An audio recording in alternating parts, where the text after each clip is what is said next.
Alam niyo po, isa sa mga dahilan naman talaga kung bakit po ako bumalik sa pagko-content ng Kulaong kasi, dahil na rin sa mga ganito, ah, alam naman natin na ito'y AI, hindi talaga 'yan totoo. Pero 'di ba lagi namang dinadawit ni Kulaong si First Lady, si PBBM sa kaniyang mga katarantaduhan. Lagi, as in lagi, hindi puwedeng hindi niya maisasama sa katarantaduhan 'yan, eh. Dahil habang siya nga po'y nagpapanggap na Marcos, kasiraan po talaga 'yan ng ating Pangulong Bongbong. Ah, 'Di ba? Kasiraan talaga 'yan ng ating Pangulong Bongbong Marcos, yung paggamit ni Kulaong sa apelyido na Marcos. Kaya ako, nabubuwisit talaga ako diyan sa ano, sa mga ano na 'yan ni Kulaong. Eto 'yun, oh. Hmm. Ayan, oh. I know what happened. I know what happened to Lisa. Inaway niya ako, nasa Australia ako, inaway niya ako eh. I know what happened. I know what happened to Lisa. I was straight. Inaway niya ako, nasa Australia ako, inaway niya ako eh. Ni Lisa. Oh, 2016. Tumawag sa akin si Lisa, nasa New South Wales ako. Sabi niya, Francis, kailangan ko ng 40 million. Sa akin lahat ng conversation namin ni Lisa, no? Ngayon, sabi ni Lisa, kailangan ko ng 40 million. Sabi ko, Manang, nasa Fort Lauderdale ako. Nasa US ako eh. Nasa Fort Lauderdale ako, nasa cruise line ako. Pagdating ko ng Florida, kukuha na, magja-jump off ako ng ship, kukuha ko ng flight diretso to Australia. From there, itatransfer ko yung pera. Kanino? Binigyan niya ako ng pangalan, Ledesma Apelido. Ledesma po Apelido. Na-delay lang ako ng isang araw na galing sa akin. Blah, blah, blah. Pinla ko na. Ayaw ka na naman kausap. Sabi ko, bihira ka, ikaw may kailangan, ikaw pagalit. Bihira ka, ikaw may kailangan, ikaw pagalit. Sabi ko sa isip. Sabi ko sa kanya po, kahit magbabae ko ng 5,000 o mag-anak. 'Di ba? 'Yan yung ano, 'yan yung, isa sa mga malaking dahilan talaga kung bakit po ako bumalik sa pag-antay-Kulaong, ayan. Ate Iloy, hello po. Sige lang. Dahil nga din po diyan, kasi siyempre kapag ano, kapag araw-araw niyang ginagamit talaga yung apelyido na Marcos, ang nasisira talaga diyan siyempre si BBM at ang, kanyang asawa. Lalo pa itong mga ganitong video na sinasabi ni Kulaong na ang first lady natin ngayon ay nangungutang sa kanya. 'Di ba? Napakalabo naman talaga, napakalabo. Actually ako nga, sabi ko nga, yung lumabas na litrato na 'yan, kasama si ano, si, Kulaong, meron pa 'yan, alam ko marami 'yan, 3 yata 'yan, eh. Dun ko yata nakita 'yan kay Don Sebastian. At itong mga updates, no? So, paano ngayon to? Paano, Eto. At itong mga updates, no? So, paano ngayon to? Ayan, eto, oh. Kasi ito siyempre maraming maniniwala dito, na mga kapanalig ni Kulaong, 'di ba?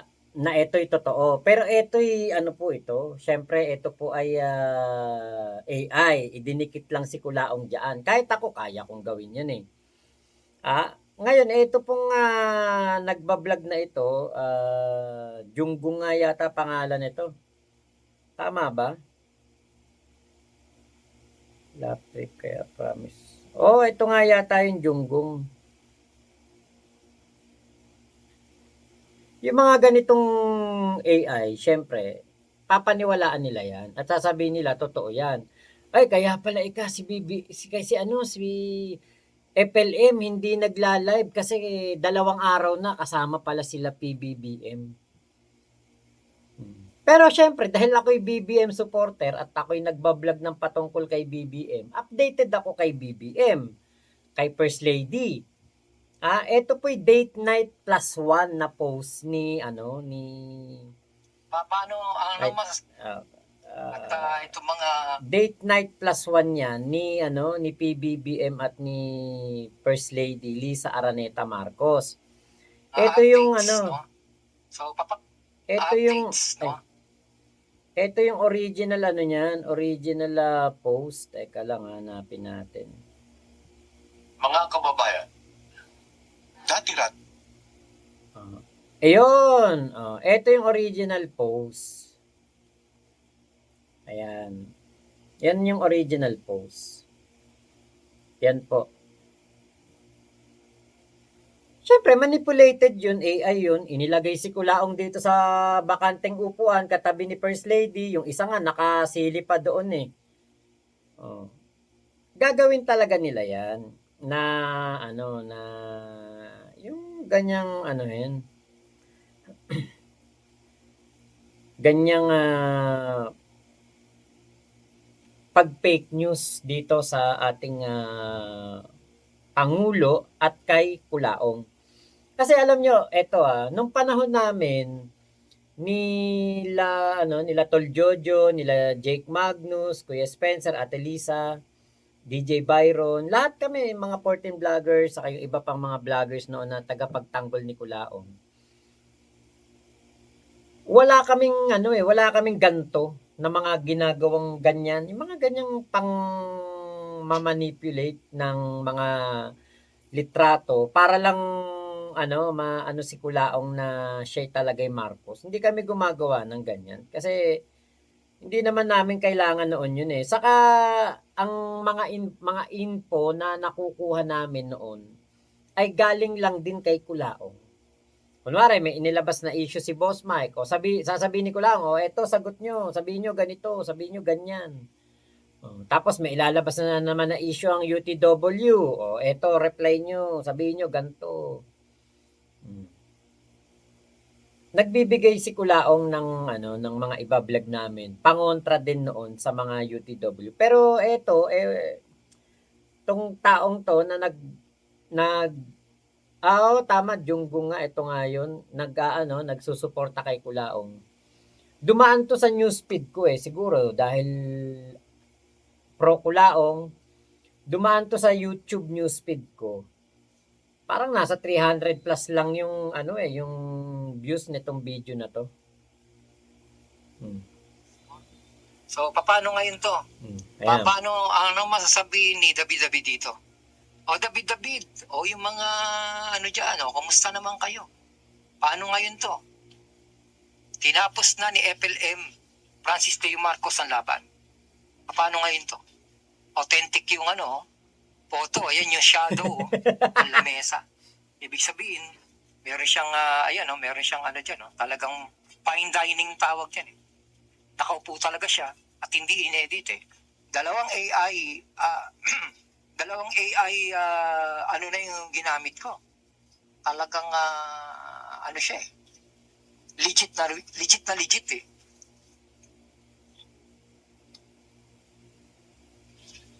So mukhang masaya naman si PBBM. Si Sandro Marcos mukhang masaya naman. Naka-formal attire si PBBM dito. As usual, si Sandro Marcos ay simplicity. Hindi naman hindi mayayabang tong anak na ito, mababait yung mga anak. Si Lisa Marcos, simplicity rin. Si PBBM medyo maganda yung, mayroon siya Amerikana siya, pero saka t-shirt lang din sa loob. So, fine dining to. At eto si Boss FLM o kasama niya na sila PBBM. So, ano pa ba ang kailangan natin? Ano pa ba kailangan? Pasok. O, paano nyo ini-negate yan? Diba? Yun na mahirap. Mahirap i-negate yan. O.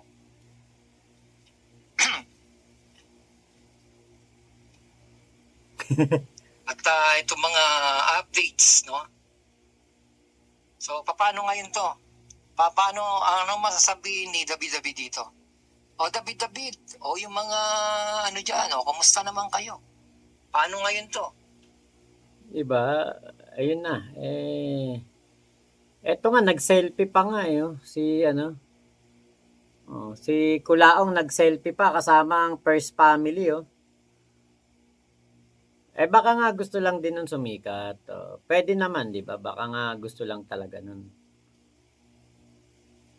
Gunggong nga Ikaw ba naman, vlogger ka, ipapangalan mo Gunggong? Junggong, gunggong ka talaga. Sus Mariosep. Eto may mga comment dito. Ito yung ano kita nyo Kahit na sabihin mo 300 views lang yan sa YouTube. Ito yung napaka delikado. Katulad niya sabi nung Eliza Marie, for sure negative ang DNA ni FLM at Tatang Berto. Gail Colin.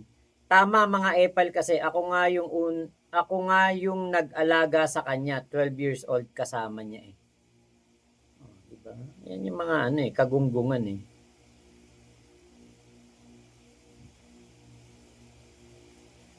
Diba? Mga sila sa pangtatarantado sa ating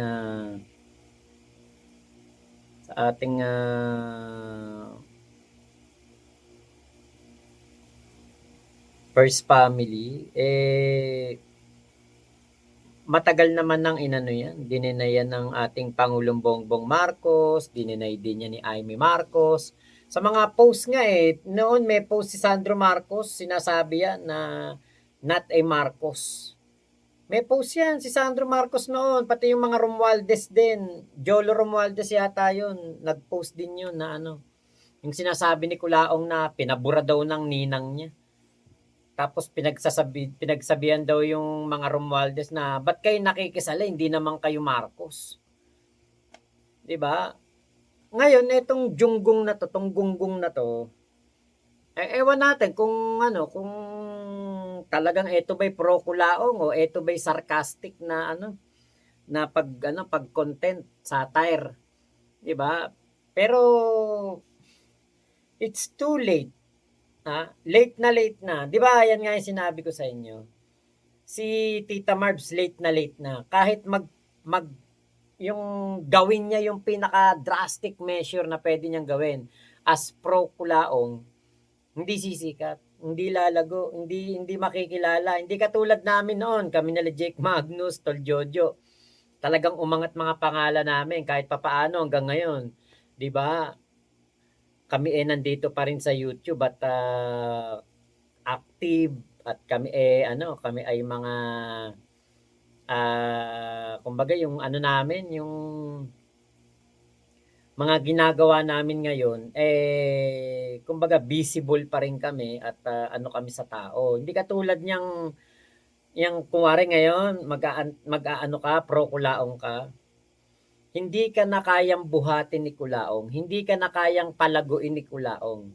Kasi walang solid fan base si Kulaong. Wala na laos na 'Di ba? Kaya yung mga humahabol na katulad nito, wala, mahirapan lang kayo. Para lang kayo kumuha ng batong ipupukpok sa ulo nyo. Kasi nga si Kulaong pabagsak na. Saka yung mga ganitong mga salita na na parang aanuhin pa si kasama pa si PBBM at si First Lady. Hindi nakakagat yan. Hindi na yan papatulan kasi nga yung yung original photo niyan ay alam na alam ng mga loyalista, alam ng mga pro-government na pinost yan ni PBBM. Okay, anong date yun? 3 days ago. Nung Sunday. Ano bang date nung Sunday? 26, April 26 nung pinost yan ni PBBM sa mismong FB page niya. Kaya wala, hindi po tatalab. Napakalayo po na ito'y maging yung inilabas na litrato nung gunggong na yon na sinasabing kasama si BBM sa hapagkainan. Malabo po, hindi po yan mangyayari. Malabong-malabo po yan. Lakas ng tama talaga ni Kulaong, gusto lang sumikat niyan. O, authentic sa kabobo mo, sabi ni Ate Paris. Okay, Didi, ayan, hello po Didi Ate Glenn, yes, sa mga OFW hanggang ngayon nagpapaloko talaga. Ginutom ako kakaantay kay aning ning ning ning ning ning ning. Okay. Ganun talaga, no? Alam mo Kuya Henry, kapag ikay nagmamahal, pag nagutom ka, kumain ka lang. Darating at darating yan. One of these days. Pag hindi mo na matiis, i-chat mo. Sabihin mo, pasyal ka naman dun sa live ni Mac, namimiss ka na namin. Yung sabihin mo. Okay, napanood ko din yan paminsan-minsan, gunggong pala yan. Oh, Toll Road Sector. Kaya lang di ba, hindi nga natin alam kung legit ba yun, na gusto niya talagang gusto niya talagang maging pro Kulaong or nagpapasikat lang, gusto lang makakuha ng followers. Ate Dolly Babes, ang kapal naman ni Kulaong angkinin ng apelyidong Marcos, gayong mangusi ng apelyido niya, ano yun, aiming to be a Marcoses, yun nga po. Hindi ko alam kung sino yan, Class Royale. RM Jabil, ginawa niyang grade 2 yung mga tao sa SOCMED. Ginawan mo nga ng rebulto si Norman, mukhang totoong-totoo di ba?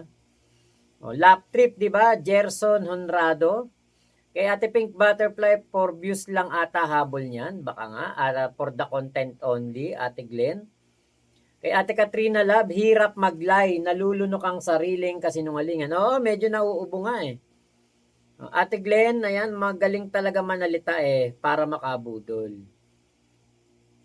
Pwede, di ba? Ate Jennifer Lindauer, pwedeng ganon. Pero ewan ko lang kung may pambayad si Kulaong dyan.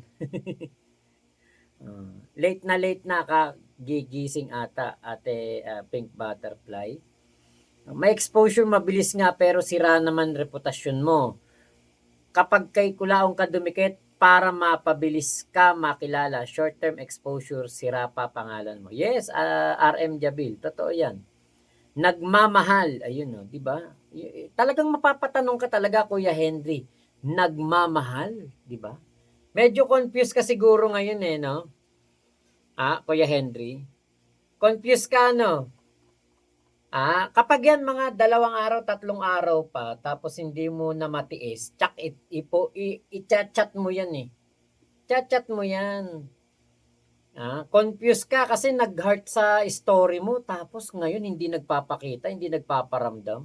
Baka nagpapa-move on pa, Kuya Henry, hintayin mo lang. Hindi ko need i-chat yun, tapos na ako sa mission ko sa kanya. Nalaman na natin kung ano talaga work niya. Oo nga.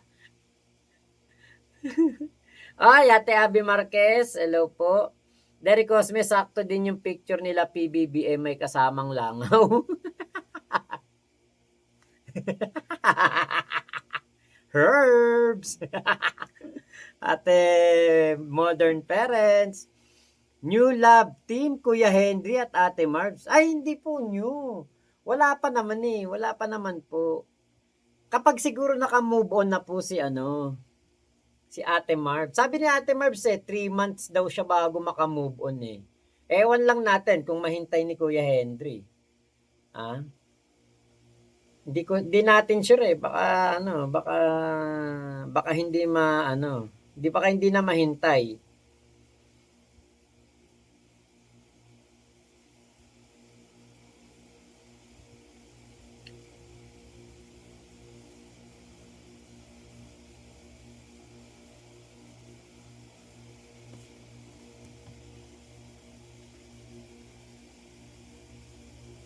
Malamang napangakuan ng kasal si Tita Marbs. Actually, meron po ako isang kilala na isang pinaasa ni Kulaong. Noong, time po ng ano, time po ng, nandun pa ako kay Kulaong, meron pong isa diyaan. Talagang inano ni ano, talagang sinagpang ni Kulaong 'yun. Hanggang ngayon alam niyo ba, umaasa yung supporter na 'yun na pakakasalan ni Kulaong. Ang laki ng naibigay din ni laki din na naibigay ng pera nun, muntik ko pa mabanggit yung pangalan. Ah, ang laki din na naibigay nun. Hanggang ngayon, umaasa po 'yun na papakasalan siya ni Kulaong. Sus Mariosep. Kawawa 'yun, yung babaeng 'yun. Hindi kasi sumama sa amin, eh.